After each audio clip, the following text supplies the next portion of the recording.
জীবে প্রেম করে যেজন সেইজন সেবিছে ঈশ্বর। স্বামী বিবেকানন্দ এই লাইনটি যেন নতুন করে অর্থ খুঁজে পেল দুই বাংলার দুই প্রান্তে ঘটে যাওয়া দুটি সম্পূর্ণ বিপরীত ঘটনার পর।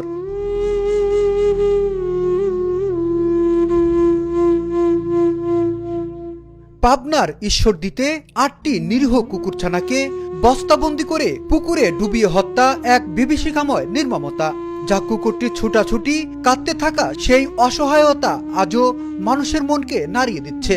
মানুষ হিসেবে কোথায় হারিয়ে গেল আমাদের মমতা, আমাদের দায়িত্ববোধ?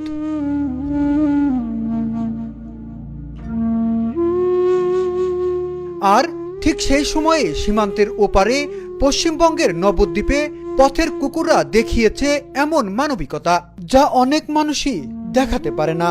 গভীর ভোরে ঠান্ডা মাটিতে পড়ে থাকা এক নবজাতককে তারা ঘিরে তৈরি করেছিল সুরক্ষা নিঃশব্দ বৃত্ত। না ঘেউ ঘেউ, না আক্রমণ, শুধু সতর্ক পাহারা। যেন বুঝতে পেরেছিল এই ছোট্ট প্রাণটিকে বাঁচাতে হবে।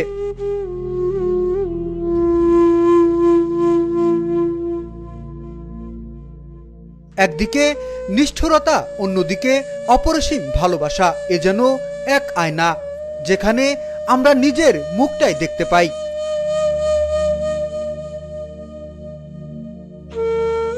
এই দুই ঘটনা যেন বুঝিয়ে দেয়, মানবতা কোনো প্রজাতির একচেটিয়া সম্পদ নয়। আর কখনো কখনো মানুষই হার মানে সেই প্রাণীদের কাছে, যাদের আমরা প্রায়ই অবহেলার চোখে দেখি। এ কারণে হয়তো স্বামী বিবেকানন্দ বলেছিলেন, জীবে প্রেম করে যেজন সেইজন সেবিছে ঈশ্বর।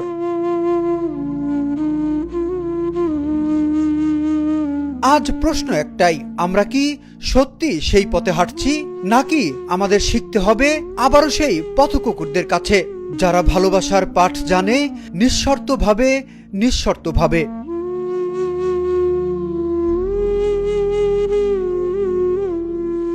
বিপ্লব সরকার, এশিয়ান টেলিভিশন।